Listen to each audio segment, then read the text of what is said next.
என்னுடைய நண்பர் ஒருத்தர், அவருக்கு ஜாதகத்தில் நம்பிக்கை உண்டு. அவரே ஜோசியமெல்லாம் பார்ப்பார். என்ன சார் இந்த காலத்தில் இதையெல்லாம் நம்பிக்கிட்டு இருக்கீங்களேன்னு கேட்டா, உங்களுக்கு ஒன்றும் தெரியாது சார், இந்த உலகத்தில் ஒவ்வொருத்தரும் அவங்கவுங்க செய்கிற நல்லது கெட்டதுக்கு தகுந்த பலனை அனுபவிச்சே தீரணும்பார். அது மட்டும் இல்லை, ஒருத்தன் செத்துட்டா கூட அவன் செஞ்ச பாவ புண்ணியங்கள் கூடவே போயிட்டுருக்கோம்பார். அது எப்படி கூட போகும் அப்படின்னு குதர்க்கமாக கேட்டால், அதுக்கு அவர் ஒரு கதை சொன்னார். அது ரொம்ப சுவாரஸ்யமாக இருந்தது. ஒரு ஊரில் ஒருத்தர் இருந்தாராம். அவர் ஜோசியம் பார்க்குறதுல ரொம்ப கெட்டிக்காரரு. ஒருத்தருடைய தலைமுடியை மட்டும் அவர்கிட்ட காட்டினா போதும், அதை மட்டும் பார்த்துட்டு அவருடைய ஜாதகத்தையே சொல்லிவிடுவாராம். அப்பேற்பட்ட திறமை. அந்த ஆள் ஒரு சமயம் கன்னியாகுமரி கடற்கரைக்கு போயிருந்துருக்கிறார். அங்கே கரை ஓரமாக ஒரு மண்டை ஓடு கிடந்திருக்கு. அதை எடுத்து பார்த்துருக்கிறார். அந்த மண்டை ஓட்டை வச்சுக்கிட்டே அதோட ஜாதகத்தை அலசியிருக்கிறார்.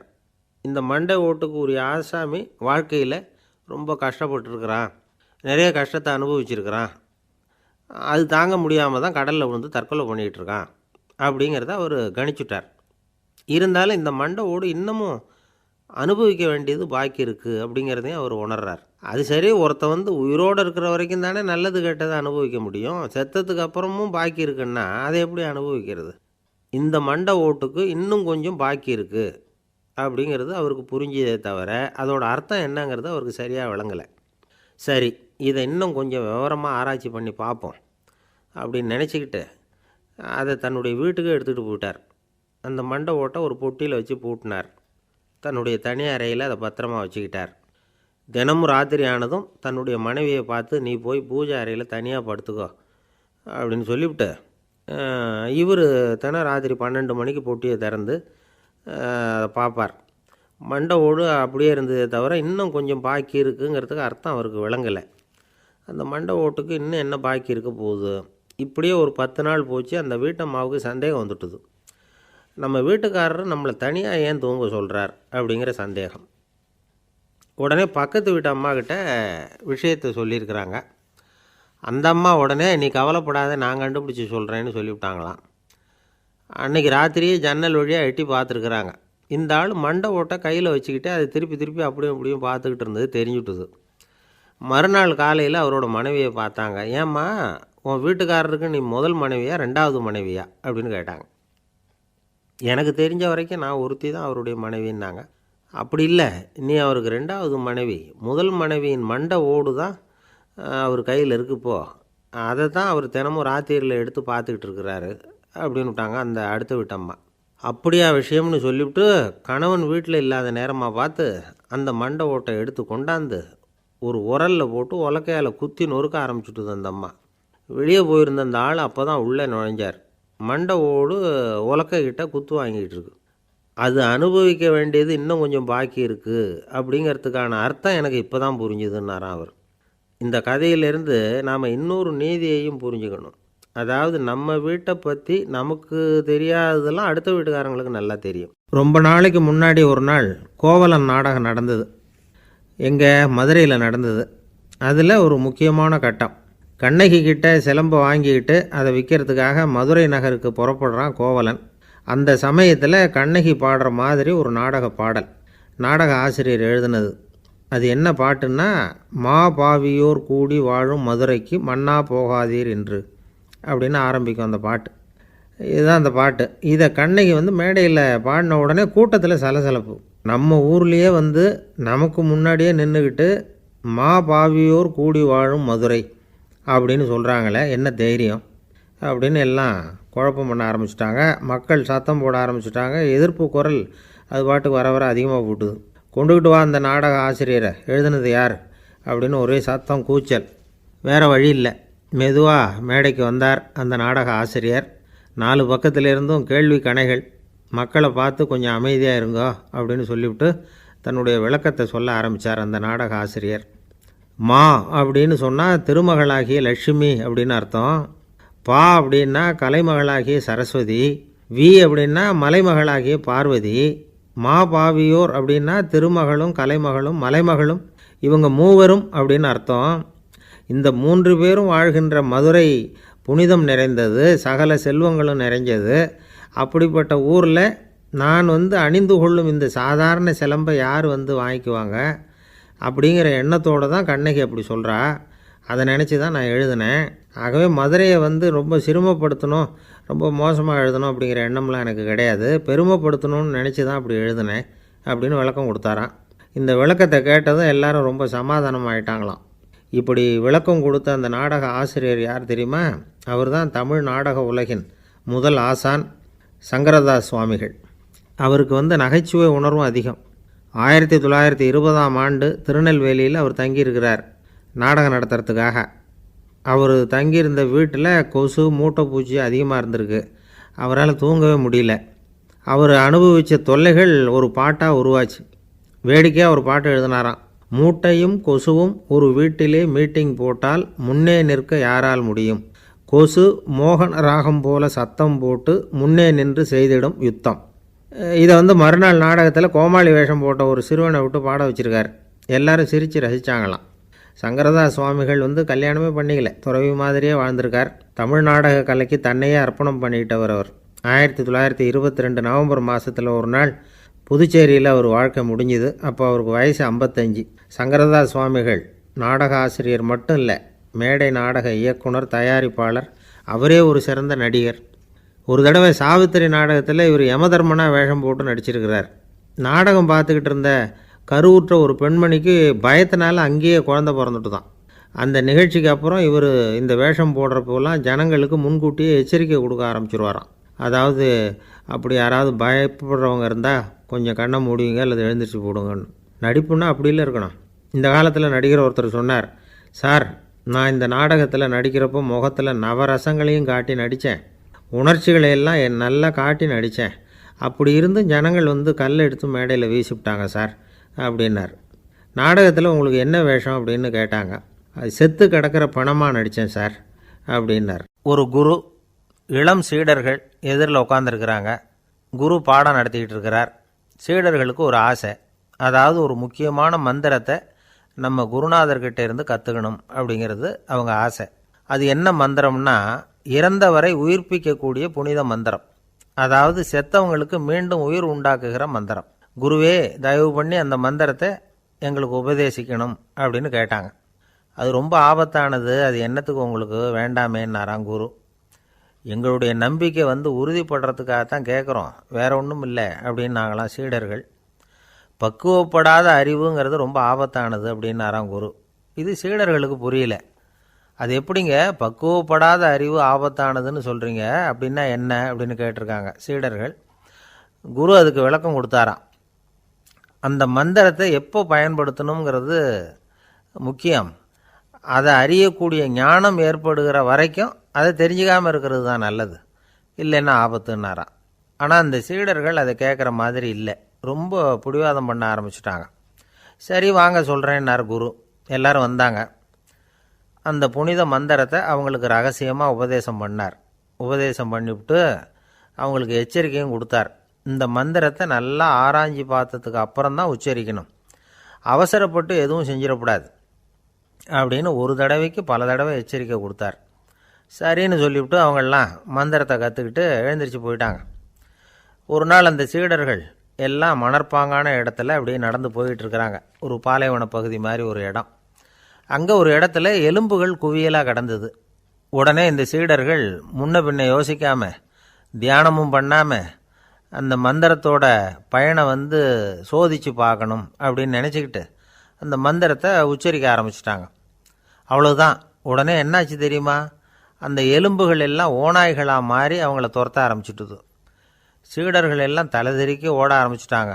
ஓநாய்களும் விடலை, அவங்கள துரத்தி பிடிச்சி கடித்து கொதற ஆரம்பிச்சிட்டுது. அப்போ தான் அந்த சீடர்களுக்கு குரு சொன்ன அறிவுரையோட அர்த்தம் புரிஞ்சுது. பக்குவப்படாத அறிவு ஆபத்தானது அப்படிங்கிறது. அதனால் இதிலேருந்து நாம் தெரிஞ்சுக்க வேண்டியது என்னென்னா, நாம் நம்ம அறிவை வளர்த்துக்கிட்டால் மட்டும் போதாது, அந்த அறிவை எப்போ எப்படி பயன்படுத்தணும் அப்படிங்கிற பக்குவமும் நமக்கு வரணும். அப்போ தான் வாழ்க்கை நல்லபடியாக அமையும், இல்லைன்னா இடைஞ்சல் தான். இந்த காலத்தில் சில சின்ன பிள்ளைங்களுக்கே அறிவு ரொம்ப பக்குவப்பட்டிருக்குங்கிறத உணர முடியுது. ஒரு சின்ன பையன் பள்ளிக்கூடத்தில் மார்க் லிஸ்ட் கொடுத்தாங்க, வாங்கிக்கிட்டு அவசரமாக வீட்டுக்கு ஓடினான். எதிரில் வந்த ஒருத்தர் கேட்டார், என்ன அவசரம், ஏன் இப்படி வேகமாக ஓடுறேன்னார். எங்கள் அம்மா கிட்ட அடி வாங்கணும், அதுக்காக தான் ஓடுறேன்னா. அடி வாங்கிறதுக்கா இவ்வளவு அவசரம்னார் அவர். அப்படி இல்லைங்க, நான் போகிறதுக்குள்ளே எங்கள் அப்பா வீட்டுக்கு வந்துட்டாருன்னா அவர்கிட்ட அடி வாங்க வேண்டியிருக்கும். அதை அவாய்ட் பண்ணுறதுக்காக இப்படி ஓடுறேன் அப்படின்னு நானும். அந்த பையன் ஒரு காடு, நல்ல மரம்லாம் செழிச்சு இருந்தது. அப்படிப்பட்ட காட்டில் ஒரு சாது இருந்தார். அவர் எப்படின்னா எப்பவும் ஒரு மரத்தடியில் உட்காந்துருப்பார். ஏன்னா அவருடைய இருப்பிடமே அதுதான். அவர் என்ன பண்ணுவார், 3 கல் வச்சுருந்தார்.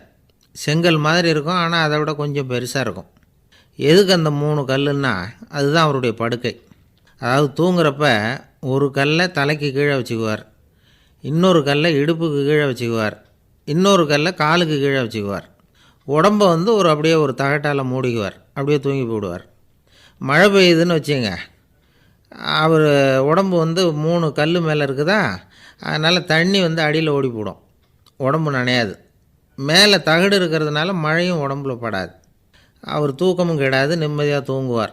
பகலில் அந்த 3 கல்லையும் ஒரு சேர ஒரு அடுப்பு மாதிரி வச்சு அது மேலே உட்காந்துக்குவார். அதனால் பாம்பு பூச்சி எதுவும் அவரை தொந்தரவு பண்ணுறதில்ல. அது பாட்டுக்கு நடந்து போயிடும். அவர் பாட்டுக்கு நிம்மதியாக இருப்பார். யாராவது எதையாவது கொண்டுகிட்டு கொடுத்தா அதை வாங்கி சாப்பிடுவார், அவ்வளவுதான். ஒரு நாள் அந்த நாட்டு அரசன் காட்டுக்கு வேட்டையாட வந்தான். அந்த வழியாக வந்தப்போ இந்த சாது படுத்துருக்கிறத பார்த்தான், பரிதாபப்பட்டான். ஐயோ பாவம், இவர் இப்படி இந்த கல் மேலே உடம்பை வச்சுக்கிட்டு தூங்குறாரே, என்ன பாடுபடுவார். இவரை நாம் அரண்மனைக்கு அழைச்சிட்டு போய் சுகமாக நிம்மதியாக இருக்கிறதுக்கு வழி செஞ்சு கொடுப்போம், அது ரொம்ப நல்லாயிருக்கும் அப்படின்னு நினச்சான். அப்படி நினச்சிக்கிட்டே அரண்மனைக்கு வந்துட்டான். அதுக்கப்புறம் ஒரு பல்லக்கையும் 2 சேவகர்களையும் காட்டுக்கு அனுப்பி அந்த சாதுவை மெதுவாக இங்கே அழைச்சிட்டு வந்துடுங்க அப்படின்னு சொல்லி அனுப்பி வச்சான். இவங்க போய் அவர்கிட்ட விவரத்தை சொன்னாங்க. எனக்கு என்னத்துக்கு அரண்மனை வாசம் அப்படின்னார். இருந்தாலும் மன்னர் உத்தரவு, நீங்கள் அவசியம் வரணும் அப்படின்னாங்க இவங்க. சரின்னு சொல்லிவிட்டு வேறு வழி இல்லாமல் புறப்பட்டார். புறப்படும் பொழுது என்ன பண்ணார்னா, மறக்காமல் அந்த 3 கல் ஒரு தகடு அதையும் எடுத்து பல்லக்கில் வச்சுக்கிட்டார். என்னத்துக்கு இதையெல்லாம் எடுத்து வைக்கிறாரு அப்படின்னு சொல்லி அவங்க யோசனை பண்ணாங்க. இருந்தாலும் அதை பற்றி ஒன்றும் கேட்கல. பேசாமல் அவரை அழைச்சிட்டு போய் அரண்மனையில் விட்டுட்டாங்க. அரசன் ஓடி வந்தான், வரவேற்றான், அறுசுவை உணவு படைத்தான். அவர் படுக்கிறதுக்கு தங்க கட்டில், பட்டு மெத்தை, இப்படி எல்லாம் ஏற்பாடு பண்ணி வச்சான். இங்கே படுத்து ஓய்வு எடுத்துக்குங்க அப்படின்னு சொல்லிவிட்டு அவன் பாட்டு போயிட்டான். மறுநாள் காலையில் பார்க்குறான், சாது படுத்துருக்கிறார். எப்படி தெரியுமா, அந்த பட்டு மெத்தை மேலே 3 கல்லையும் வச்சு வழக்கம் போலவே அது மேலே படுத்துருக்கிறார். அதுக்கு மேலே தகடு. அரசன் பார்த்துட்டு அதிர்ச்சி ஆகிட்டான். என்ன சுவாமி இப்படி அப்படின்னா, சாது சொன்னார், எனக்கு தேவையும் இல்லை குறையும் இல்லை, எல்லா இடத்துலையும் எனக்கு ஒரே மகிழ்ச்சி தான் அப்படின்னார். மகிழ்ச்சிங்கிறது தங்க கட்டிலேயோ பட்டு மெத்தையிலேயோ இல்லை, அது மனசில் இருக்கிற ஒரு விஷயம். உண்மையான மகிழ்ச்சிக்கு வழி மனப்பக்குவம் அப்படிங்கிறது அந்த அரசனுக்கு புரிஞ்சுதான். இந்த காலத்தில் ஒரு சாமியார், அவரை தேடி ஒரு சீடன் வந்தான். என்னாச்சு தெரியுமா, சுவாமி எனக்கு நிம்மதி வேணும், அதுக்கு என்ன வழின்னு கேட்டான். சாமியார் நிமிர்ந்து பார்த்தார். அப்புறம் சொன்னார், நீ ஏகப்பட்ட பேர்கிட்ட கடன் வாங்கியிருக்கிற, அதையெல்லாம் திருப்பி கொடுத்தா தான் உனக்கு நிம்மதி கிடைக்கும்னார். இவனுக்கு ஆச்சரியம். அது எப்படி சாமி அவ்வளவு கரெக்டாக நான் கடன் வாங்கினதை கண்டுபிடிச்சிங்க அப்படின்னா, உனக்கு கடன் கொடுத்து சாமியாராக போனதே நான் தான்ப்பா, அதனால தான் இந்த கதிக்கு வந்தேன். என்கிட்டயே நிம்மதிக்கு வழி கேட்குறியே, அதுதான்டா வேதனை அப்படின்னாராம் அவர். ஒரு தீக்குச்சி தீப்பெட்டியை பார்த்து கேட்டுதான், நாம் 2 பேரும் தானே உரசிக்கிறோம், ஆனால் நான் மட்டும் தீப்பிடிச்சி எரிஞ்சு போகிறேன், நீ அப்படியே இருக்கிறியே அப்படின்னு தான். அதுக்கு தீப்பெட்டி சொல்லியிருக்குது, உனக்கு தலையில் கணம் இருக்குது அதனால் அழிஞ்சு போகிற அப்படின்னு தான். எப்படி இருக்கு பாருங்கள் இந்த பதில். தலையில் கணம் உள்ளவங்க யாருமே சரியாக இருக்க முடியாது. எவ்வளவு பெரியவங்களாக இருந்தாலும் சரி, ரொம்ப கஷ்டம்தான் அது. கர்வங்கிறது கூடவே கூடாது. இதை விளக்கிறதுக்கு மகான் ஒருத்தர் ஒரு சம்பவத்தை சொல்கிறார். அர்ஜுனன் தீர்த்த யாத்திரை பண்ணானா. அப்போது தென்னிந்தியாவுக்கு வந்திருக்கிறான். ராமேஸ்வரத்துக்கு போனப்போ அங்கே இலங்கைக்கு கல்லுலாம் அடுக்கி போடப்பட்டிருந்த பாலத்தை பார்த்தானா. ஒரு சின்ன குரங்கு அதுக்கு பக்கத்தில் விளையாடிக்கிட்டு இருந்திருக்கு. அதை பார்த்துட்டு அர்ஜுனன் சிரிச்சிருக்கான். ஏன் சிரிக்கிறேன்னு கேட்டிருக்கு அந்த குரங்கு. ராமன் மிகச்சிறந்த வில் வீரன், அப்படி இருக்கிறப்போ அவன் இலங்கைக்கு அம்புகளாலேயே ஒரு பாலம் கட்டியிருக்கலாம். அதை விட்டுட்டு போயும் உன்ன மாதிரி குரங்குகளை துணையாக வச்சுக்கிட்டு இப்படி ஒரு கருங்கல் பாலத்தை கட்டியிருக்கிறானே அப்படின்னு நானா. அம்புகளால் பாலம் கட்ட முடியுமா அப்படின்னு கேட்டு தான் குரங்கு. ஏன் முடியாது, என்னால் முடியுமேன்னு இருக்கான் அர்ஜுனன். அம்பால் பாலம் கட்டலாம், இருந்தாலும் என்ன மாதிரி குரங்குகள் ஏறி நடந்தால் அது தாங்குமா? அதனால தான் ராமர் வந்து கருங்கல் பாலமே கட்டினார் அப்படின்றது குரங்கு சொல்லிச்சான். அப்படியே சொல்கிற, நான் வேணும்னா இப்போ அம்புகளாலேயே ஒரு பாலத்தை கட்டுறேன், நீ அது மேலே ஏறி நடந்து பார். பாலம் விழுந்துட்டுதுன்னா நான் தீ மூட்டி அதில் குதித்து உயிர் தியாகம் பண்ணிவிடுறேன் அப்படின்னு நான் ரொம்ப கோபமாக. உடனே அந்த சின்ன குரங்கு பெரிய உருவம் எடுத்துட்டு தான் கையில் கதையோடு அர்ஜுனன் முன்னாடி நிற்கிறான் அனுமன். பார்த்தா, என்னுடைய தலைவர் ராமரையா இழிவாக பேசுகிற, நீ இப்போ பாலம் கட்டு, நான் என்னுடைய பலத்தை காட்டுறேன் அப்படின்னு அனுமன். அர்ஜுனன் வந்து தன்னுடைய காண்டிபத்தை எடுக்கிறான், சரமாரியாக அம்புகளை விடுறான். அதெல்லாம் ஒன்றோட ஒன்று கோத்துக்கிட்டு அப்படியே பாலம் மாதிரி நிற்கிது. அர்ஜுனன் தலை நிமிர்ந்து நின்னான். அனுமன் வந்து உயர கிளம்பி அங்கேருந்து பாலத்தில் வந்து பொத்துன்னு இறங்கினான். பாலம் அப்படியே நொறுங்கி போச்சு தூள் தூளாக. என்ன அர்ஜுனா, இப்போ என்ன செய்ய போகிற அப்படின்னா ஏளனமாக. அர்ஜுனன் தலையை தொங்க போட்டுக்கிட்டான். சொன்னபடி தீ மூட்டி அதில் குதிக்கிறதுக்காக 3 தடவை சுற்றி வந்தான். அப்போது கிருஷ்ணர் அங்கே வந்தார். என்ன அர்ஜுனா, என்ன நடக்குது, என்ன இது அப்படின்னு ஒன்றும் தெரியாத மாதிரி கேட்டார். அர்ஜுனன் வாயை திறக்கிறதுக்கு முன்னாடி அனுமன் வாயை திறந்தான், நடந்ததை சொன்னான். அர்ஜுனன் சவால் விட்டபடி உயிர் திறந்தே ஆகணும்னா அனுமன். கிருஷ்ணர் யோசனை பண்ணார். நல்லது, இந்த சவால் விட்டதுக்கும் நடந்ததுக்கும் யார் சாட்சி?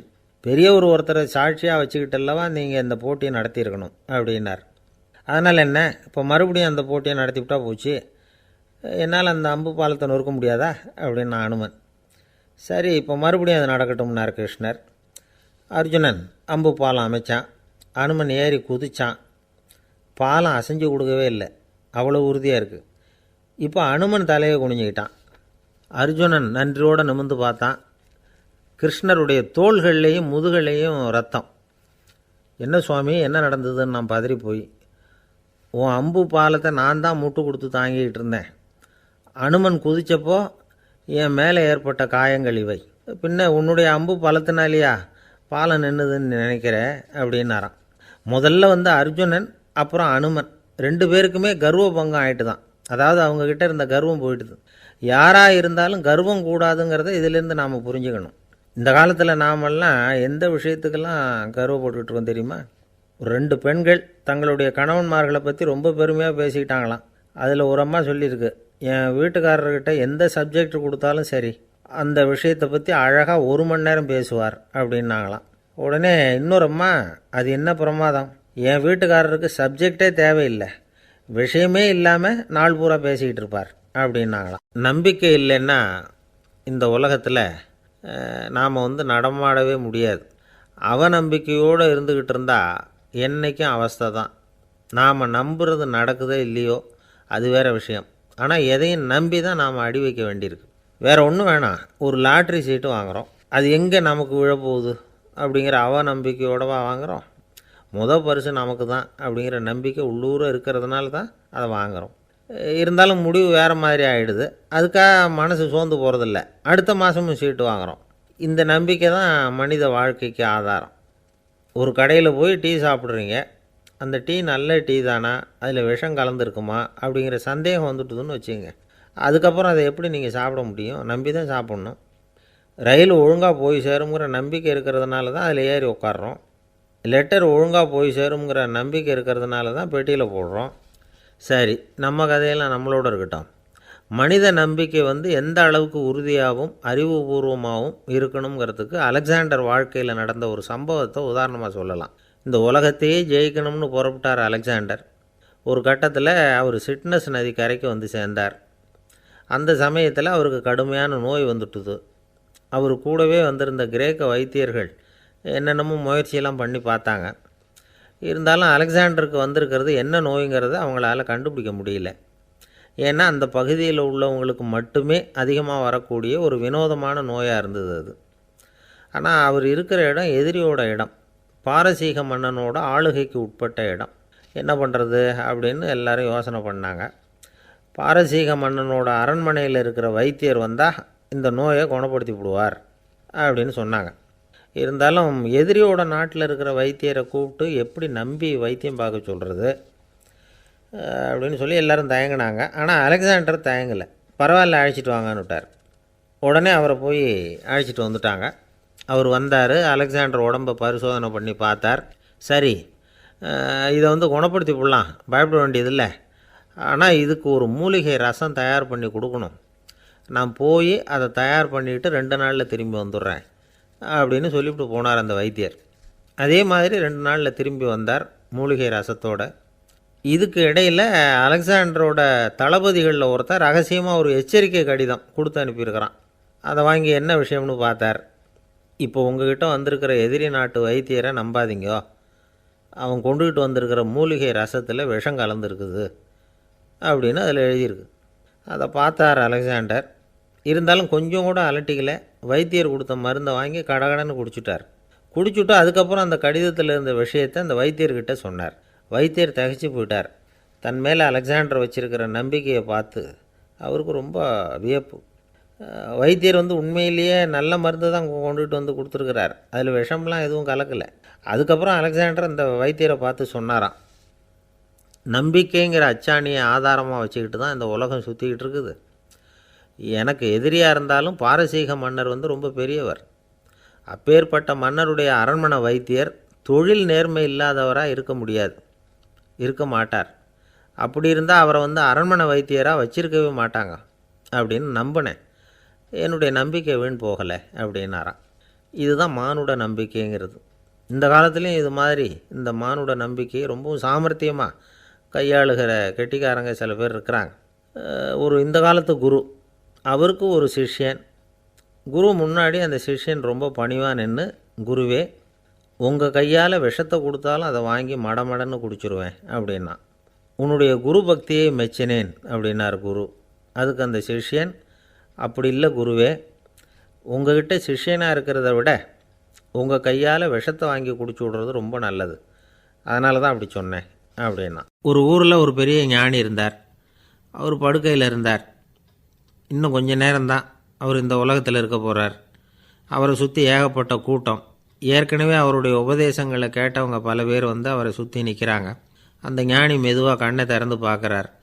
எல்லாரும் அவருடைய கடைசி வார்த்தையை கேட்கறதுக்காக அவளோட காத்துக்கிட்டு இருக்கிறாங்க. அந்த ஞானி மெதுவாக பேச ஆரம்பித்தார்.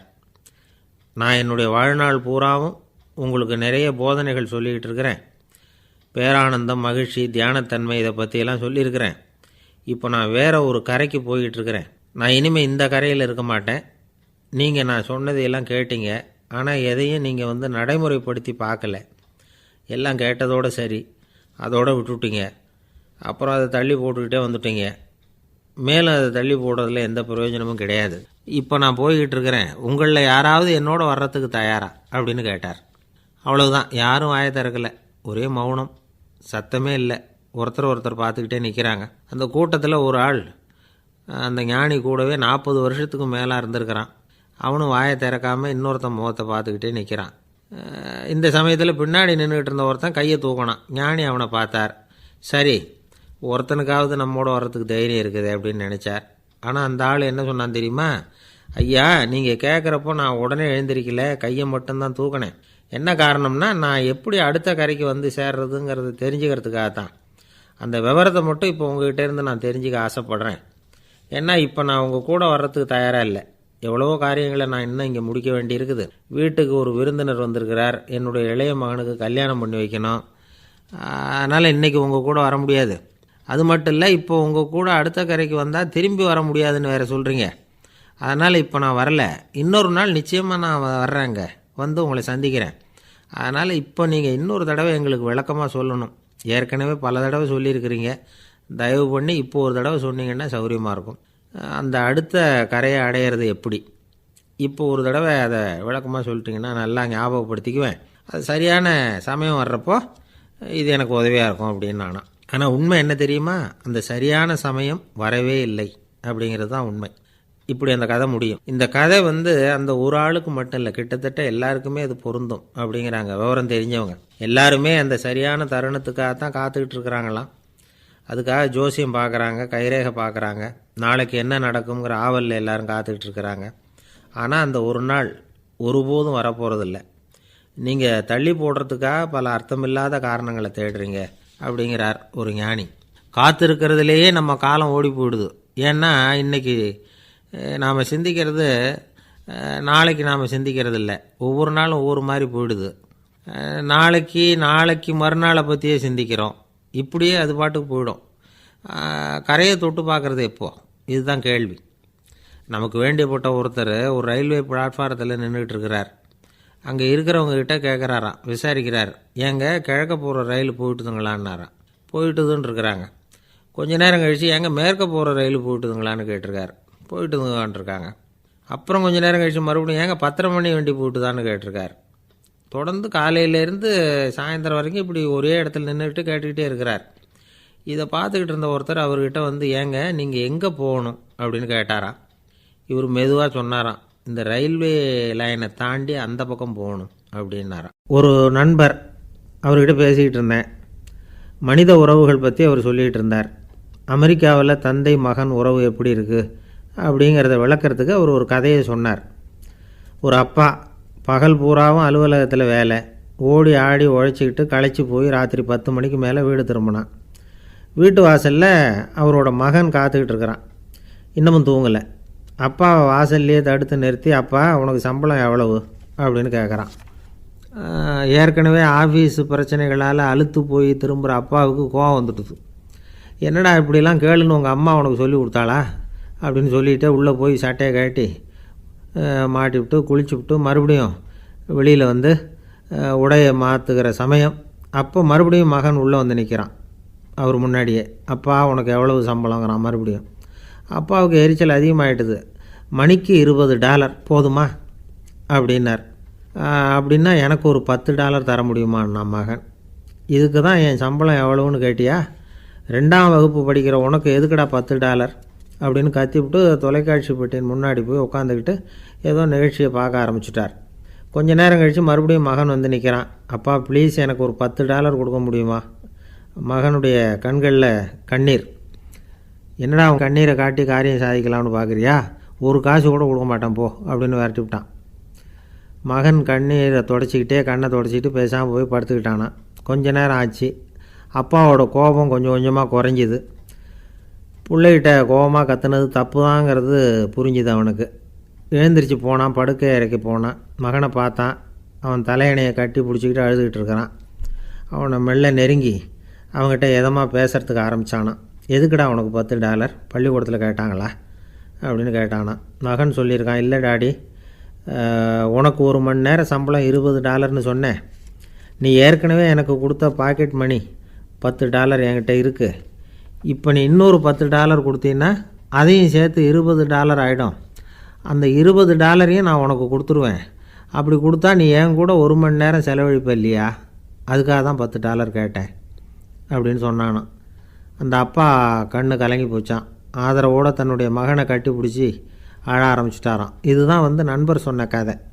அமெரிக்கா மட்டும் இல்லை, உலகம் பூராவும் இன்றைக்கி மனித உறவுகள் இப்படி தான் மாறிட்டுருக்கு. பெரியவர்கள் அறிவுரை என்ன தெரியுமா? உங்கள் குழந்தைகளிடமிருந்து குழந்தை பருவத்தை பிரித்து விடாதீர்கள் அப்படிங்கிறது தான். அதாவது இன்றைய குழந்தைகள் தங்கள் பிருந்தாவனத்தை இழந்து விடுகிறார்கள் அப்படிங்கிறது அவங்களுடைய கருத்து. இந்த நிலைக்கு நாம் காரணமாக இருந்துடக்கூடாது. குழந்தைகளோட விளையாடுவோம், குடும்பத்தோடு உறவாடுவோம் அப்படிங்கிறது தான் நம்முடைய நோக்கமாக இருக்கணும். இன்றைய உறவு முறைக்கு இன்னொரு உதாரணம் சொல்லுவாங்க. ஒருத்தர் வந்தாராம். அவர் பக்கத்தில் ஒரு சின்ன பையன். நாம் அவரை விசாரிக்கிறோம், யார் இந்த பையன் அப்படின்னா அவர் சொல்கிறார், இவன் எனக்கு தூரத்து உறவு அப்படின்னாராம். இந்த தூரத்து உறவுன்னா எப்படின்னு இருக்கான். இதுக்கு அவன் சொல்லியிருக்கிறான், இவன் எங்கள் அப்பாவுக்கு 8வது புள்ளை அப்படின்னானான். ஒரு ஆசாமி வேகமாக ஓடிக்கிட்டு இருந்தான். ஏன் இப்படி ஓடுறேன்னு கேட்டார் இன்னொருத்தர். அங்கே ஒரு ஆள் அடிபட்டு கிடக்கிறான், அதை பார்த்தேன், உடனே ஓடுறேன்னா. எங்கேன்னு கேட்டார். ஆஸ்பத்திரிக்குன்னா. ஒரு ஆள் அடிபட்டு கிடக்கிறத பார்த்தா உடனடியாக நாம் செய்ய வேண்டியது முதல் உதவி, அதுக்கப்புறம் தான் ஆஸ்பத்திரி. இன்றைக்கி விபத்துங்கிறது சர்வசாதாரணமாக நடந்துக்கிட்டு இருக்குது.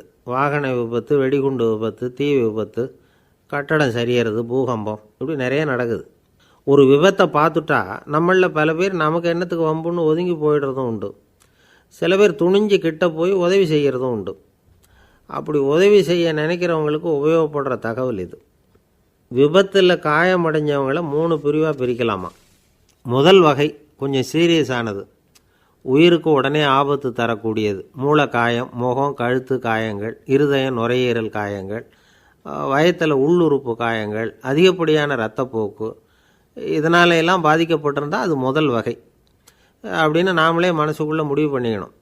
இவங்களுக்கெல்லாம் உடனடியாக முதல் உதவி கொடுக்கணும். தாமதப்படுத்தாமல் ஆஸ்பத்திரிக்கு கொண்டுகிட்டு போயிடணும். இப்படி கொஞ்சம் எச்சரிக்கையாக நடந்துக்கிட்டால் அவங்களில் பல பேரை காப்பாற்றி போடலாம். ரெண்டாவது வகை எப்படின்னா, முதல் உதவி விரைவாக கிடைச்சா உயிர் பிழைக்கக்கூடிய மார்பு காயங்கள், கைகால் எலும்பு முறிவு, இடுப்பு முதுகெலும்பு காயம், சீரான இரத்த சேதம், இப்படிப்பட்டவங்களை ரெண்டாவது வகையாக பிரிக்கணும்.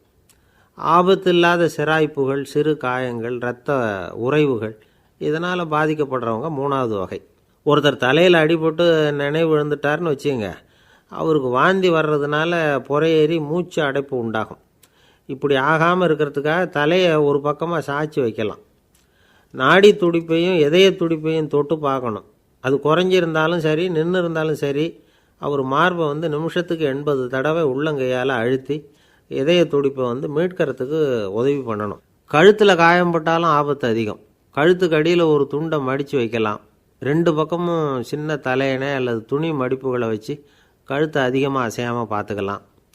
முதுகெலும்பு முறிஞ்சிருக்குமோ அப்படிங்கிற சந்தேகம் இருந்ததுன்னா அவரை அதிகமாக அசைய விடக்கூடாது. அதிகமாக அசைஞ்சால் தண்டு இடத்துல பாதிப்பு ஏற்பட்டு கை கால் விளங்காமல் போயிடும். அவரை ஒரு கனமான போர்வை இல்லைன்னா பாயில் படுக்க வச்சு 4 பேர் மெதுவாக தூக்கி மருத்துவ உதவிக்கு அனுப்பி வைக்கலாம். கையெலும்பு முறிஞ்சிருந்தால் முறிஞ்ச பாகத்தை உடம்போடு சேர்த்து அசையாமல் கட்டிப்புடலாம். கால் எலும்பு முறிஞ்சிருந்தால் மற்ற காலோடு சேர்த்து கட்டிப்புடலாம். முறிஞ்ச பாகம் தொங்காமல் பார்த்துக்கணும். அப்போ தான் வீக்கம் உண்டாகாமல் இருக்கும். வெட்டு காயம், குண்டடிப்பட்ட காயம், இதிலெல்லாம் ரத்தப்போக்கு அதிகமாக இருக்கும். ரத்தம் வெளியேற ஆபத்து அதிகம். சுத்தமான துணியை பல மடிப்புகளாக மடித்து காயத்தின் மேலே வச்சு அழுத்தமாக ஒரு 10 நிமிஷம் பிடிச்சிக்கணும். ரத்தம் நின்ன உடனே காயத்துக்கு கட்டு போடலாம். சில சமயம் காயம்பட்ட பாகத்தை உயரமாக தூக்கி பிடிச்சிக்கிட்டா தான் ரத்த கசிவு நிற்கும். இந்த விவரங்களையெல்லாம் கொஞ்சம் மனசில் வாங்கி வச்சுக்கிட்டோம்னா சமயத்தில் உதவும். ஏன்னா இந்த காலத்தில் விபத்து எந்த ரூபத்தில் எப்போ வரும்னு யூகிக்கவே முடியல. நண்பர் ஒருத்தர் சொன்னார், நேற்றுக்கு பாருங்கள் சார், என் கண்ணு முன்னாடியே ஒரு சின்ன விபத்து நடந்ததுன்னார். என்னன்னு விசாரித்தோம். ஒரு பஸ்ஸில் வந்துக்கிட்டு இருந்தேன். அந்த பஸ்ஸில் பின்பக்கம் படி ஓரமாக நின்றுக்கிட்டு இருந்த ஒருத்தர் ரோட்டில் விழுந்துட்டார். டிரைவர் அதை கவனிக்கலை, நிறுத்தாமல் அவர் பாட்டுக்கு போகிறாருனார். கண்டக்டர் உடனே விசில் கொடுத்து பஸ்ஸை நிறுத்த வேண்டியது தானே அப்படின்னோம். அதுதான் சார் முடியாமல் போச்சுன்னார் அவர். ஏன்னு கேட்டாங்க. தவறி கீழே விழுந்ததே ஒரு சீன தேசத்து அரசர் இருந்தார். அவருக்கு வயசாயிட்டுது. அவருக்கு அடுத்தபடியாக அவருடைய புள்ள பட்டத்துக்கு வரணும், ஆட்சி பொறுப்பை ஏற்றுக்கணும். ஒரு நல்ல தலைவனுக்கு இருக்க வேண்டிய பண்புகள்லாம் தன்னுடைய மகனுக்கு இருக்கணும்னு விரும்பினார் அந்த அரசர். அதனால் இளவரசனை பக்கத்தில் இருந்த ஒரு குரு கிட்ட அனுப்புனார். இளவரசன் அவர்கிட்ட போய் சேர்ந்தான். அந்த குரு என்ன பண்ணார் தெரியுமா? இவனை பார்த்து சொன்னார், இதை பாருப்பா, நீ என்ன பண்ணுற, இப்போவே பக்கத்தில் இருக்கிற காட்டுக்கு போ, நடு காட்டில் போய் ஒரு இடத்துல உட்காந்துக்கோ. அங்கே என்னென்ன சத்தம்லாம் உன் காதில் விழுதுன்னு கவனித்து கேளு. உன் காதில் விழுந்த ஓசைகள் என்னென்னங்கிறத என்கிட்ட சொல்லு, அதுதான் எனக்கு தெரியணும், உனக்கு வேலையும் அதுதான் அப்படின்னு சொல்லி அனுப்பி வச்சுட்டார். இளவரசன் காட்டுக்கு போனான். குரு சொன்னபடியே ஒரு இடத்துல உட்காந்து கவனித்து கேட்டான். அதுக்கப்புறம் குருக்கிட்ட திரும்பி வந்தான். என்னென்ன சத்தம்லாம் கேட்ட அப்படின்னு கேட்டார் குரு. குருவே, காட்டில் நான் பறவைகள் சத்தம்லாம் கேட்டேன், மிருகங்களின் ஓசையையும் கேட்டேன், இதை தவிர இடி, மின்னல், மழை இதுகளோட சத்தத்தையும் கேட்டேன் அப்படின்னா. குரு யோசனை பண்ணார், நீ இன்னமும் சரியாக கேட்கல, அதனால் மறுபடியும் காட்டுக்கு போ, கொஞ்ச நாள் தங்கியிருந்து கேட்டுட்டு வா அப்படின்னார். இளவரசனுக்கு ஒன்றும் புரியல.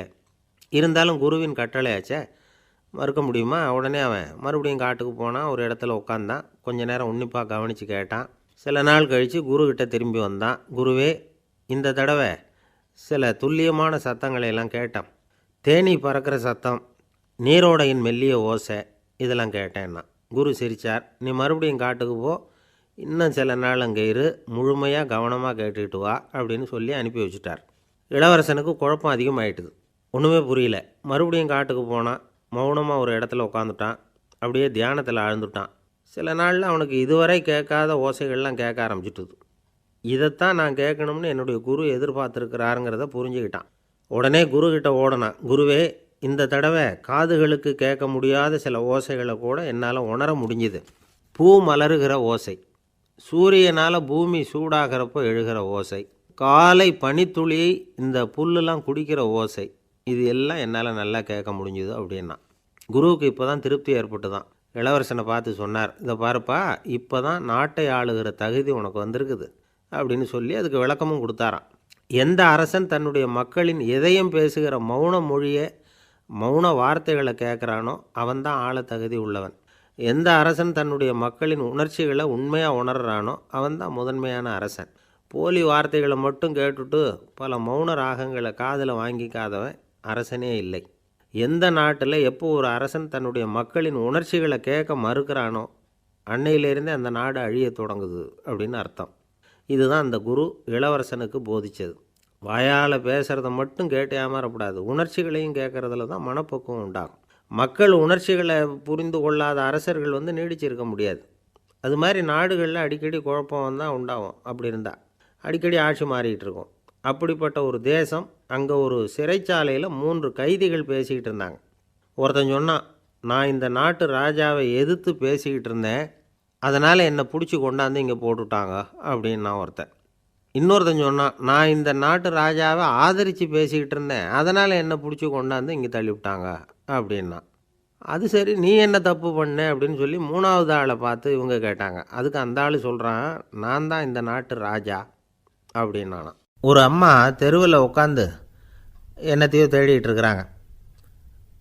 அந்த அம்மா ஒரு சுஃபி ஞானி.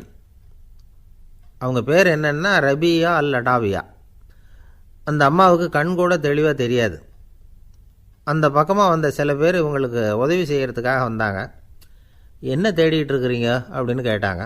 இதுக்கு அந்த அம்மா, அந்த கேள்வி அவ்வளோ முக்கியத்துவம் இல்லை, நான் தேடிட்டு இருக்கிறேன், உங்களால் முடிஞ்சால் எனக்கு உதவி பண்ணலாம் அப்படின்னாங்களாம். உதவி செய்ய வந்தவங்களுக்கு ஆச்சரியம். எதை தேடுறோங்கிறது தெரியாமல் இப்படி ஏன் நேரத்தை செலவழிக்கிறீங்க, நாங்கள் எப்படி உங்களுக்கு உதவ முடியும், எங்களுக்கு ஒன்றும் புரியலையே அப்படின்ட்டுருக்காங்க.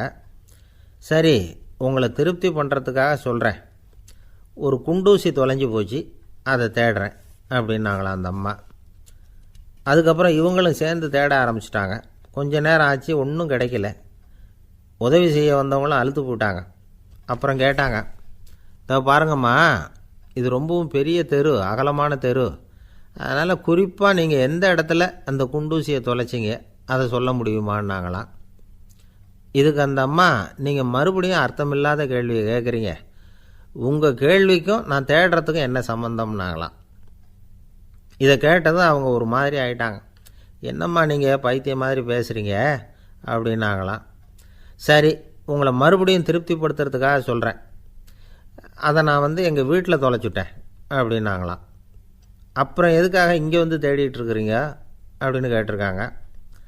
ஏன்னா இங்கே தான் வெளிச்சம் அதிகமாக இருக்குது, அங்கே வீட்டுக்குள்ளே இருட்டாக இருக்குது, அதனால் இங்கே தேடுறேன், வெளிச்சம் உள்ள இடத்துல தானே தேட முடியும் அப்படின்னாங்களாம் அந்த ஞானி.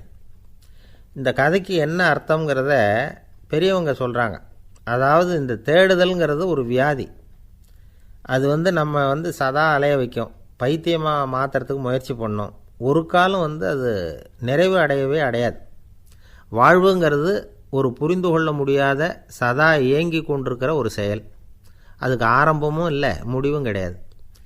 எதையோ தேடணும் அப்படிங்கிற உந்துதல் நமக்குள்ளே இருக்கும், ஆனால் குறிப்பாக எதை தேடிட்டு இருக்கிறோம் அப்படிங்கிறது புரியாது. அப்படி ஏதாவது ஒன்றை தேடி அடைஞ்சிட்றோம்னு வச்சுக்கோங்க, உடனே ஒரு அதிருப்தி வந்துடும். அதனால் வாழ்க்கைங்கிறது சலிப்பு நிறைந்தது அப்படிங்கிற எண்ணத்தை உண்டாக்கிக்கிறோம். ஒன்று அடைஞ்சதுக்கு அப்புறம் இன்னொன்று தேட ஆரம்பிச்சிருவோம். ஆக இந்த தேடல்ங்கிறது நாம் ஒன்று அடைஞ்சாலும் அடையாவிட்டாலும் தொடர்ந்து நடந்துக்கிட்டு தான் இருக்கும். இதுக்கு முடிவே கிடையாது. இந்த உண்மையை நாம் நல்லா புரிஞ்சுக்கணும் அப்படிங்கிறது பெரியவங்களுடைய கருத்து. ஏழையும் தேடுறான், பணக்காரனும் தேடுறான், நோயாளியும் தேடுறான், நோய் இல்லாதவனும் தேடுறான், அதிகாரம் உள்ளவனும் தேடுறான், அதிகாரம் இல்லாதவனும் தேடுறான், முட்டாளும் தேடுறான், அறிவாளியும் தேடுறான். ஆனால் யாரும் இதை தான் தேடி சாதிக்க போகிறோம், இதுதான் முடிவு அப்படின்னு திட்டவட்டமாக சொன்னதில்லை. ஒன்று அடைஞ்சதும் இன்னொன்று தேட ஆரம்பிச்சிடுறாங்க, அவ்வளோதான். அதாவது உங்களின் தேடுபவர் உங்கள் உள்ளேதான் இருக்கிறார், அவரை தேடி கண்டுபிடியுங்கள். இதுதான் ஞானிகள் நமக்கு சொல்லுகிற ஒரு ஆலோசனை. நம்மால் ஒருத்தன் ஜெயிலில் இருந்தான். இன்னொரு கைதி அவனை பார்த்து கேட்டான், ஏன்பா உன்னை பார்க்குறதுக்கு வெளியிலேருந்து யாருமே இங்கே வர்றது இல்லையே, உனக்கு சொந்தக்காரங்களே கிடையாதா அப்படின்னு கேட்டானா. ஏன் இல்லை, எனக்கு சொந்தக்காரங்க நிறைய பேர் உண்டு, அவங்க என்னை பார்க்க வராததுக்கு காரணம் வேறு அப்படின்ட்டுருக்கான் இவன். என்ன காரணம்னு கேட்டான் அவன். அதுக்கு இவன் சொன்னானா, அதுக்கு என்ன காரணம்னா அவங்க எல்லாரும் இங்கே உள்ளேயே இருக்கிறாங்க, அப்படின்னு நானும். ஒருத்தர் ஒரு தவறு செஞ்சு விட்றாருன்னு வச்சுக்கோங்க, உடனே நீ செஞ்சது தவறு அப்படின்னு சொல்கிறது ஒரு வகை. அதுக்கு பதிலாக எது சரின்னு அவர் புரிந்து கொள்ள உதவி செய்கிறது இன்னொரு வகை. இந்த ரெண்டாவது வகை இருக்குது பாருங்கள், நிர்வாக இயலில் இது ரொம்ப முக்கியம். அலுவலகத்தில் வேலை பார்க்குற ஒருத்தர் முக்கியமாக தெரிஞ்சுக்க வேண்டியது என்ன தெரியுமா? சக ஊழியர்கள்கிட்ட எப்படி பழகணும், மேலதிகாரிகள்கிட்ட எப்படி பழகணும், தனக்கு கீழே வேலை செய்கிறவங்கக்கிட்ட எப்படி பழகணும், வாடிக்கையாளர்கள்கிட்ட எப்படி பழகணும், இவங்க எல்லார்கிட்டையும் செம்மையான உறவை ஏற்படுத்திக்கிறது எப்படி, இதையெல்லாம் சொல்லிக் கொடுக்குற பாடம் தான் இன்டர் பர்சனல் ஸ்கில், திறமையான உறவு அப்படிங்கிறது. எந்த வேலையில் இருந்தாலும் சரி, இந்த உறவுகளை வளர்க்கும் திறன் உள்ளவங்க சீக்கிரம் முன்னுக்கு வந்துடுறாங்க. மற்றவங்கக்கிட்ட உறவை பலப்படுத்திக்கிறது எப்படி அப்படின்னு தெரிஞ்சுக்கிட்டோம்னா எந்த ஒரு தடையையும் சுலபமாக தாண்டி செய்கிற தொழிலில் முன்னுக்கு வந்துடலாம். ஹார்வர்டு பல்கலைக்கழகத்தில் ஒரு கணக்கெடுப்பு பண்ணி பார்த்தாங்களாம். பார்க்குற வேலையில் எது மாதிரி குணாதிசயம் உள்ளவங்க வேகமாக முன்னுக்கு வர்றாங்க அப்படின்னு தெரிஞ்சுக்கிறதுக்காக இந்த கணக்கெடுப்பு. வெவ்வேறு துறையில் வேகமாக முன்னுக்கு வந்திருக்கிற பல பேரை சந்தித்து இந்த சர்வேயை நடத்தியிருக்கிறாங்க. அவங்க கண்டுபிடிச்சி சொல்லியிருக்கிற உண்மை என்ன தெரியுமா? ஒருத்தர் ஒரு வேலையில் இருந்தால் அது சம்பந்தப்பட்ட சப்ஜெக்ட் பற்றிய அறிவு 35% இருந்தால் போதுமா. ஆனால் உறவுகளை வளர்க்கக்கூடிய திறன், இன்டர் பர்சனல் ஸ்கில்லு 65% வேணும். இப்படி உள்ளவங்க சீக்கிரம் முன்னுக்கு வந்துடுறாங்களாம். அதனால் ஒருத்தருக்கு வேலை சரியாக புரியலைன்னா கூட விவரமாக மற்றவங்கக்கிட்ட பழகிறது எப்படின்னு புரிஞ்சால் போதும், அவர் முன்னுக்கு வந்துடலாம். அலுவலகங்களில் மட்டும் இல்லை, எல்லா இடங்கள்லேயும் இது ரொம்ப முக்கியம். வீட்டுக்குள்ளேயும் இது ரொம்ப முக்கியம், வீட்டுக்கு வெளியேயும் இது முக்கியம். அடுத்தவங்கக்கிட்ட பழகிறது எப்படிங்கிறத தெரிஞ்சிக்காதவன் வாழ்க்கையில் முன்னேற முடியாது. இன்றைக்கி ஆயுதங்களால் காயப்படுத்தி கொள்ளுகிறவர்களை விட வார்த்தைகளால் காயப்படுத்தி கொள்ளுகிறவர்கள் தான் அதிகம். பெரியவங்க என்ன சொல்கிறாங்க தெரியுமா?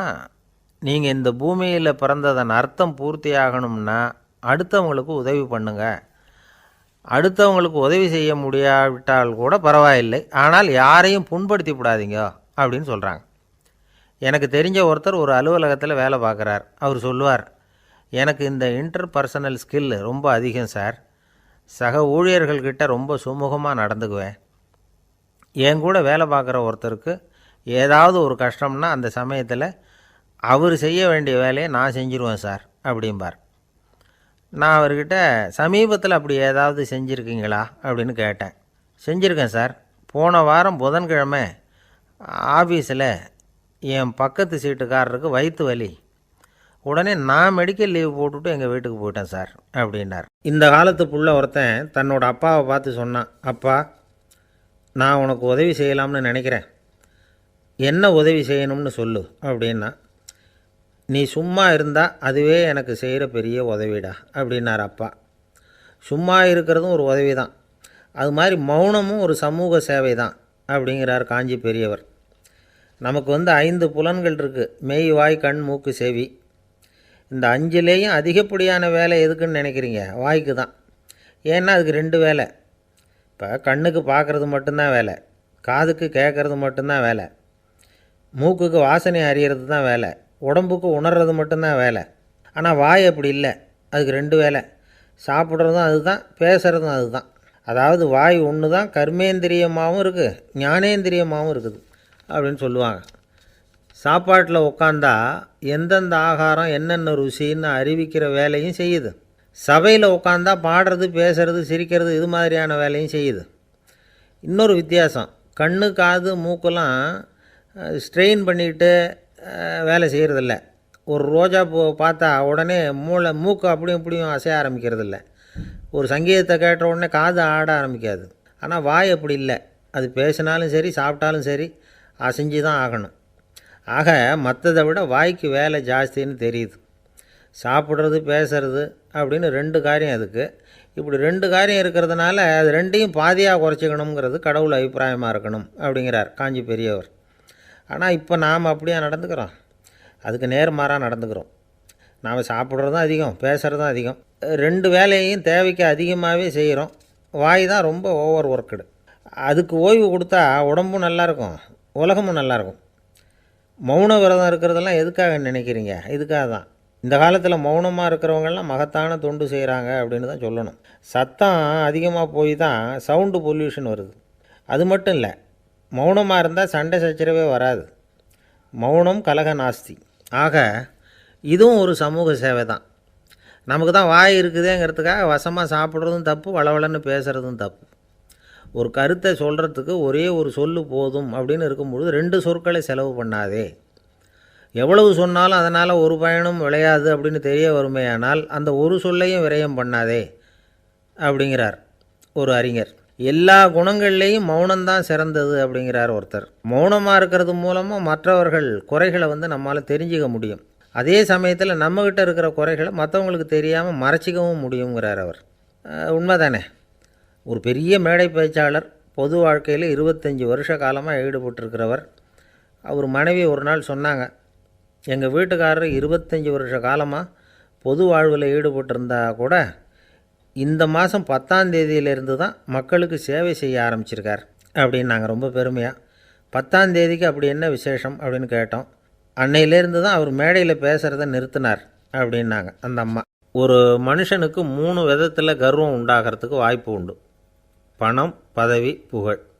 பணம் அதிகமாக வந்தால் கர்வம் வரலாம். பதவி பெருசாக வந்துட்டுதுன்னா கர்வம் வரலாம். புகழ் அதிகமாக போனாலும் கர்வம் வரலாம். இந்த 3 வகையான கர்வத்துக்கும் இடம் கொடுக்காமல் இருக்கிறாங்க பாருங்கள், அவங்க தான் சிறந்த மனிதர்கள். ஒரு பெரிய பொறுப்பில் இருக்கிறவங்களுக்கு கர்வம் வந்துடக்கூடாது. அப்படி வந்துட்டுதுன்னா அது எல்லாருக்கும் இடைஞ்சல். ஒரு ராஜா இருந்தார். அவர் ஒரு நாள் தன்னுடைய தலைநகரத்தை சுற்றி வந்துக்கிட்டு இருந்தார். ஒரு இடத்துல ஒரு அழகான நிலத்தை பார்த்தார். ஆஹா, இந்த இடத்துல நமக்குன்னு ஒரு மாளிகையை கட்டினா எவ்வளோ நல்லாயிருக்கும் அப்படின்னு நினச்சார். ராஜா நினச்சா அது முடியாத காரியமா? சரி, இந்த நிலம் யாருக்கு சொந்தம்னு விசாரிங்க அப்படின்னார் பக்கத்தில் இருந்தவங்கக்கிட்ட. அவங்கெல்லாம் ஓடி போய் விசாரித்தாங்க. அந்த இடம் ஒரு வயசான கிழவிக்கு சொந்தம், வயசான அம்மாவுக்கு சொந்தமாக. அந்த அம்மா தான் அதில் ஒரு குடிசையை போட்டு குடியிருந்துகிட்டு இருக்கிறாங்க. சரி, அந்த நிலத்துக்கு ஒரு விலையை நிர்ணயம் பண்ணி அதை அந்த வயசான அம்மாக்கிட்ட கொடுத்துருங்கோ அப்படின்னு உத்தரவு போட்டார் ராஜா. ஆனால் அந்த அம்மா, இது எங்கள் பூர்வீக இடம், இதை விற்க மாட்டேன் அப்படின்னு சொல்லிவிட்டுது. சரி, 2 பங்கு விலை கொடுக்குறோம்னு சொல்லி பாருங்க அப்படின்னாங்க. அப்படியே சொன்னாங்க அரண்மனை ஆட்கள். அதுக்கும் சம்மதிக்கலை அந்த அம்மா. இதை கேள்விப்பட்டதும் ராஜாவுக்கு கோபம் வந்துட்டுது. தன்னுடைய ஆளுங்களை கூப்பிட்டார்.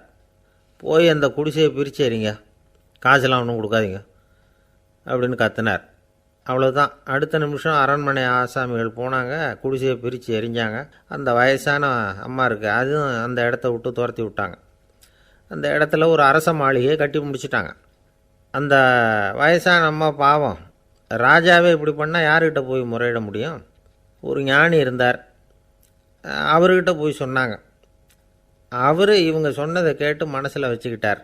ஒரு நாள் அந்த ராஜாவே இந்த ஞானியை கூப்பிட்டார். புதுசாக ஒரு மாளிகை கட்டியிருக்கிறேன், வந்து பாருங்கன்னு. சரின்னு சொல்லி இந்த பெரியவர் ஒரு நாள் அந்த மாளிகைக்கு போனார். சும்மா போகல, ஒரு கழுதையையும் ஓட்டிகிட்டு போனார். கொஞ்சம் சாக்குகள், வெத்து சாக்கு, அதையும் எடுத்து கழுதை முதுகில் போட்டு கழுதையை ஓட்டிகிட்டு போகிறார். ராஜா பார்த்தார். அவருக்கு இது ஆச்சரியமாக இருந்தது. என்ன இது, மாளிகைக்கு வந்துட்டு போங்கன்னு கூப்பிட்டா கழுதை சாக்கு இதெல்லாம் கொண்டு வராரே, ஒன்றும் புரியலையேன்னு நினச்சார். எதுக்காக இதெல்லாம்னு கேட்டார். அரசருடைய தோட்டத்திலேருந்து கொஞ்சம் மண் எடுத்துகிட்டு போகிறதுக்கு ஆசைப்படுறேன், அதுக்கு நீங்கள் அனுமதி கொடுக்கணும் அப்படின்னாரு இவர். இது என்ன வேடிக்கையான கோரிக்கையாக இருக்குது அப்படின்னு நினச்சார் ராஜா. இருந்தாலும் மண் தானே கேட்குறாரு, எடுத்துகிட்டு போகட்டுமே அப்படின்னு நினச்சார். சரின்னு அனுமதி கொடுத்தார். அந்த பெரியவர் தோட்டத்துக்கு போனார், மண்ணை வெட்டினார், சாக்கில் போட்டு நிரப்புனார். ராஜாவை கொஞ்சம் கிட்ட வாங்கன்னு கூப்பிட்டார். இந்த மண் மூட்டையை தூக்கி கழுதையோட முதுகில் வைக்கணும், கொஞ்சம் உதவி பண்ணுங்கன்னார். ஓ, பண்ணுறேனே அப்படின்னு சொல்லி ராஜா கிட்ட போனார். மூட்டையை தூக்கி பார்க்குறாரு, முடியல, திணறி போயிட்டார். இப்போ அந்த ஞானி பேசினாராம். அரசே, இந்த ஒரு சாக்கு மண்ணையே உங்களால் தூக்க முடியல, அந்த கிழவிகிட்ட இருந்து அந்த அக்கிரமமாக அபகரித்த இந்த தோட்டம் பூராவையும் சுமக்கணும்னு ஆசைப்படுறீங்களே, அது உங்களால் முடியுமா அப்படின்னு கேட்டாராம். ராஜா யோசனை பண்ண ஆரம்பித்தார். தன்னுடைய செயலுக்காக வருத்தப்பட்டாராம். அந்த வயசான அம்மாவை உடனடியாக வரவழைச்சார். தாயே, தப்பு பண்ணிட்டேன், என்னை மன்னிச்சுக்குங்க, இன்னையிலேருந்து இந்த மாளிகையும் தோட்டமும் உங்களுக்கு தான் சொந்தம் அப்படின்னு சொல்லிவிட்டாராம். போகிறப்ப இந்த உலகத்திலேருந்து என்னத்தை எடுத்துகிட்டு போக போகிறோம், அதனால் ரொம்பவும் அலட்டிக்க வேண்டியதில்லை, கர்வப்பட வேண்டியதில்லை அப்படிங்கிறது ஒரு பெரிய உபதேசம். ஒரு பெரிய மனுஷன் சாக கிடந்தார், ரொம்பவும் அழுதார். ஏன் அழறீங்க அப்படின்னு கேட்டாங்க சுற்றி இருந்தவங்க. நான் சாகிறதுக்காக கவலைப்படலை, நான் நம்ம ஜனங்களுக்காக எவ்வளவோ காரியம்லாம் செஞ்சுக்கிட்டு வந்தேன். நான் செஞ்சுக்கிட்டு வந்த சேவையை இனிமேல் யார் செய்ய போகிறாங்க, அது யாரால் முடியும், அதை நினச்சி தான் அழறேன் அப்படின்னாராம். ஒருத்தர் முன்னாடி வந்தார். அதுக்காக நீங்கள் கவலைப்படாதீங்க, உங்கள் சேவையை தொடர்ந்து செய்கிறதுக்கு என்ன மாதிரி இளைஞர் பட்டாலும் தயாராக இருக்குது, இருந்தாலும் எங்கள் கவலை என்னென்னா அப்படின்னு இழுத்தார். என்ன சொல்லுங்கன்னு கேட்டார் அவர். நீங்கள் இது வரைக்கும் என்ன சேவை செஞ்சுக்கிட்டு வந்தீங்க, அதுதான் எங்களுக்கு இன்னமும் புரியாத புதிராக இருக்குது அப்படின்னாராம் அவர். ஒருத்தர் முகத்தை தொங்க போட்டுக்கிட்டு ஒரு மாதிரியாக வந்தார். என்ன விஷயம்னு விசாரித்தேன். என்னுடைய நண்பன் ஒருத்தங்கிட்ட கருத்து வேறுபாடு, இனிமேல் நமக்குள்ளே எந்த சம்மந்தமும் வேணாம்னு நட்பை முறிச்சிட்டு வந்துட்டேன்னா. நண்பர்கள்னு இருந்தால் கருத்து வேறுபாடு வரத்தான் செய்யும்னே. கருத்து வேறுபாடு வராமல் இருக்கிறதுக்கு ஏதாவது வழி உண்டா அப்படின்னு கேட்டாங்க. அதை பற்றி நிபுணர்கள் சில யோசனைகளை சொல்லியிருக்கிறாங்கன்னு. முதல் விஷயம் என்னென்னா, உங்கள் நண்பனுக்கு ஒரு செய்தி சொல்லணும்னா அதை நீங்களே நேரடியாக சொல்லுங்கள், அல்லது உங்கள் கைப்பட கடிதம் எழுதுங்க. அதாவது நேரடி தொடர்பு முக்கியம். அதை விட்டுட்டு இன்னொருத்தர் மூலமாக நண்பர்களுக்கு செய்தி அனுப்புனா நீங்கள் சொல்கிற செய்தி அப்படியே போய் சேராது, அது சேதமாயிடும். கூட்டி குறைச்சி சொல்லிவிடுவாங்க, அது குழப்பத்தில் கொண்டாந்து விட்டுரும். இது ஒரு யோசனை. ரெண்டாவது யோசனை என்னென்னா, நீங்கள் ஒரு நல்ல காரியத்தை செய்யும் பொழுது உங்கள் நண்பரையும் சேர்த்துக்குங்க, அவருக்கும் அதில் ஒரு ஈடுபாட்டை உருவாக்குங்க. மூணாவது யோசனை, நம்ம பக்கத்தில் இருக்கிற நண்பர் மகிழ்ச்சி அடைகிற மாதிரி ஏதாவது செய்யணும்.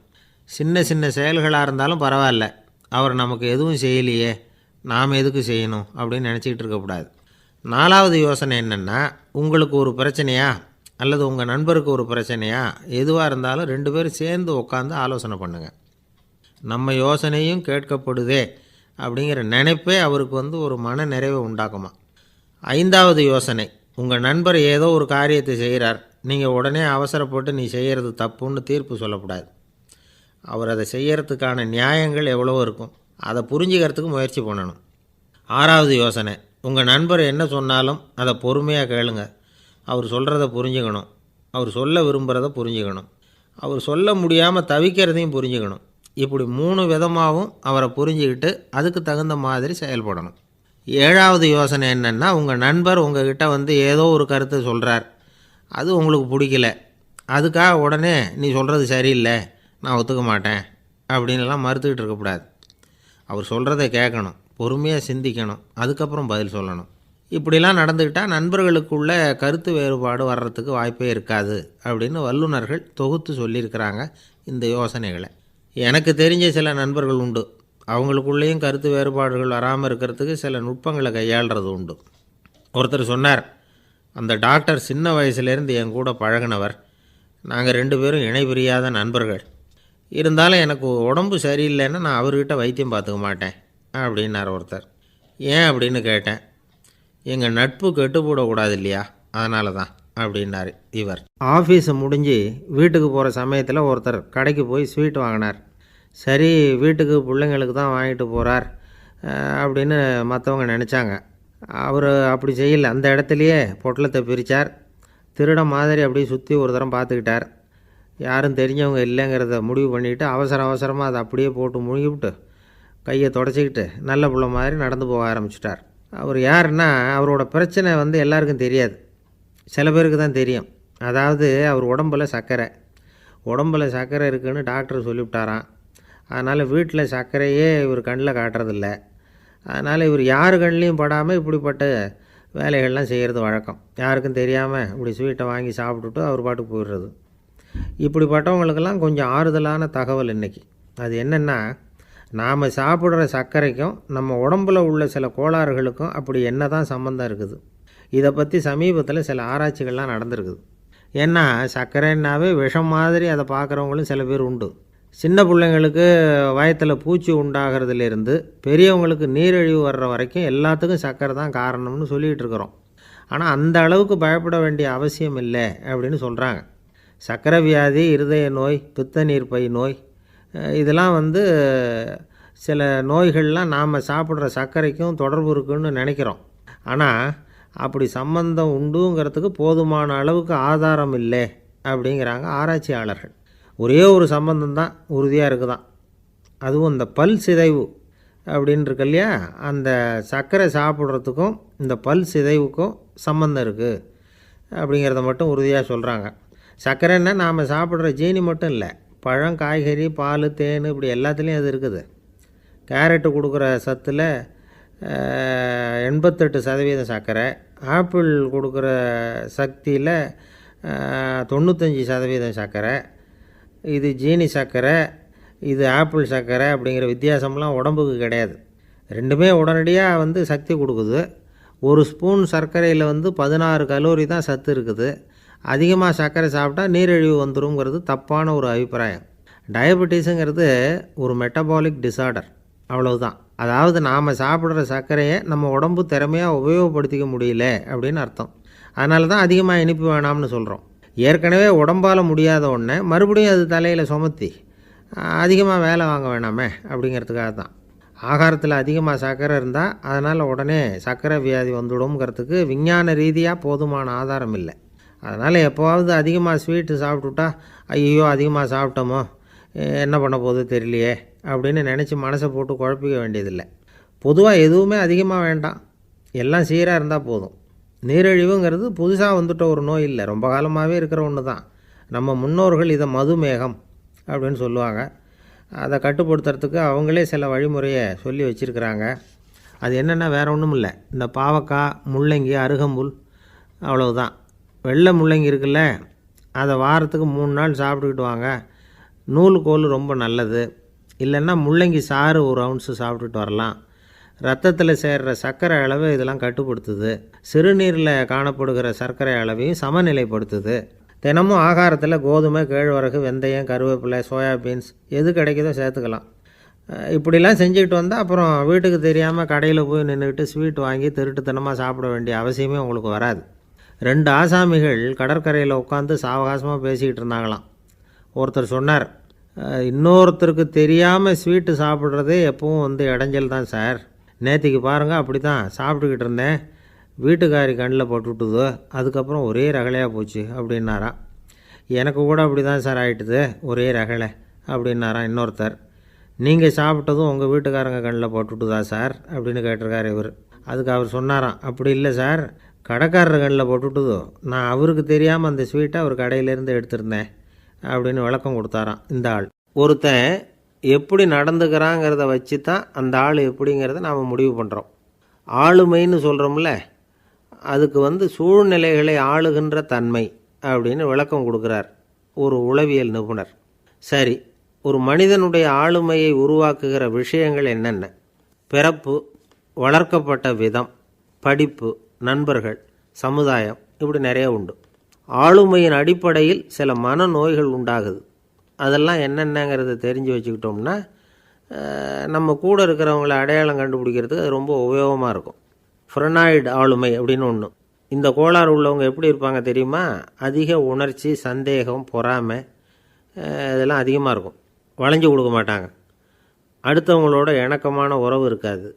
அவங்க செய்கிற தப்புக்கெல்லாம் அடுத்தவங்களை குறை சொல்லிகிட்டு இருப்பாங்க. இது ஒரு ரகம். அடுத்தது ஸ்கிசாய்டு ஆளுமை அப்படின்னு சொல்கிறாங்க. இந்த கோளாறு உள்ளவங்க அடுத்தவங்களோட பழக கூச்சப்படுவாங்க. சின்ன வயசுலேயே இது ஆரம்பமாயிடுது. பகல் கனவுலேயே சஞ்சரிப்பாங்க. அவங்களுடைய விரோதம், கோபம் இதை கூட வெளியில் காட்டிக்க முடியாமல் இருப்பாங்க. இவங்களுக்கு அகமுகம், பிரச்சனைகள்லேருந்து ஒதுங்கி எதுலேயும் ஈடுபாடு இல்லாதவங்களாக இருப்பாங்க. இப்படி ஒரு ரகம். அடுத்தது சைக்ளோதமிக் ஆளுமை அப்படின்னு சொல்கிறாங்க. அது என்னென்னா உணர்ச்சிகளில் ஏற்றத்தாழ்வு அதிகமாக இருக்குமா. சில சமயம் பார்த்தா மகிழ்ச்சியாக இருப்பாங்க, சில சமயம் சோகமாக உட்காந்துருப்பாங்க. அவங்க மனநிலைக்கு தகுந்த மாதிரி சமூக நிகழ்ச்சிகளில் பங்கெடுத்துக்குவாங்க. இன்னொரு வகை என்னென்னா எண்ணப்பீடிகை ஆளுமை அப்படின்னு பேர் வச்சுருக்கிறாங்க. அதுக்கு இவங்களுக்கெல்லாம் கரெக்டாக இருக்கணும், எல்லாம் சட்டத்திட்டம், எதுலேயும் ஒரு ஒழுங்குமுறை, இப்படி எதிர்பார்க்குற மனோபாவம். இவங்க எதிர்பார்ப்புக்கும் வரன்முறைக்கும் மற்றவங்க கட்டுப்படணும்னு நினைப்பாங்க. இந்த நிலைமை நீடித்தா என்ன ஆகும் தெரியுமா? அலைக்கழிக்கிற எண்ணங்கள் திரும்ப திரும்ப ஒரே செயலை செய்ய தூண்டுற மன தளர்ச்சிக்கு ஆளாயிடுறாங்க. அடுத்தது ஹிஸ்டீரியா ஆளுமை. சின்ன விஷயத்தையெல்லாம் பெருசுப்படுத்தி நாடகமாக்குற நடிகர்கள் இவங்க. உணர்ச்சி அதிகம் உள்ளவங்க. இவங்க மன எழுச்சியில் பக்குவமின்மை, குழந்தைத்தனம், முதிர்ச்சியின்மை எல்லாம் இருக்கும். தன்னலம் மிக்க குணம், பிறர் தன்னை மட்டுமே கவனிக்கணும்னு நினச்சி செயல்படுறது, இதெல்லாம் இவங்க அடையாளம். அடுத்த ரகம் எப்படின்னா வளர்ச்சியற்ற ஆளுமைன்னு சொல்கிறாங்க. அடுத்தவங்களோட இணங்கி போக முடியாதவங்க, அறிவு, மன எழுச்சி, சமூக உறவு இதில் எல்லாம் போதுமான வளர்ச்சியையும் நிறைவையும் பெற முடியாதவங்க. இவங்களால் வாழ்க்கையில் முன்னேற முடியாது. பிச்சைக்காரங்க, குற்றவாளிகள் இவங்ககிட்டெல்லாம் இது மாதிரியான ஆளுமை அதிகமாக இருக்குமா. அடுத்தது என்னென்னா சோர்வுடைய ஆளுமை. எதுலேயும் உற்சாகம் இல்லாமல் சோர்ந்து போயிருப்பாங்க. அதுக்கெல்லாம் நமக்கு வலிமை இல்லைப்பா அப்படின்னு சொல்லிகிட்டு இருப்பாங்க. சின்ன விஷயங்களுக்கெல்லாம் அதிர்ச்சி அடையிறது, வாழ்வின் சுவையை அனுபவிக்க முடியாதவங்க. இன்னொரு ரகம் இது கொதித்தெழும் ஆளுமைங்கிறாங்க. எதுக்கு எடுத்தாலும் ஆத்திரம், குரோதம், வன் செயல் இதிலெல்லாம் ஈடுபாடு இப்படி உள்ளவங்க. நத்தை வகை ஆளுமை அப்படின்னு ஒன்று. அடுத்தவங்க மேலே விரோதம் இருக்கும், அடிக்கணுங்கிற எண்ணம் இருக்கும். ஆனால் அதை அப்படியே வெளியில் காட்டாமல் அதே சமயம் அமைதியான முறையில் வெறுப்பை வெளிக்காட்டுற ரகம். இவங்கெல்லாம் பேசாமல் கம்முன்னு இருந்துக்கிட்டே நினச்சதை நிறைவேற்றிக்கிடுவாங்க. முன்ஜாக்கிரதை ஆளுமை அப்படின்னு ஒரு ரகமாக. பாதுகாப்பின்மை, சந்தேகம், முழுமையின்மை, அறவேக்காட்டுத்தனம் இந்த மனப்போக்கு அதிகமாக இருக்கிறதுனால அகம்பாவம், புடிவாதம், எச்சரிக்கை எல்லாம் அளவுக்கு மீறி இருக்கும். இதுவரைக்கும் நாம் பேசிக்கிட்டு இருந்த ஆளுமை பண்புகள் அளவுக்கு அதிகமாக போயிட்டுதுன்னா ஆளுமை கோளாறுகள் ஏற்படும்.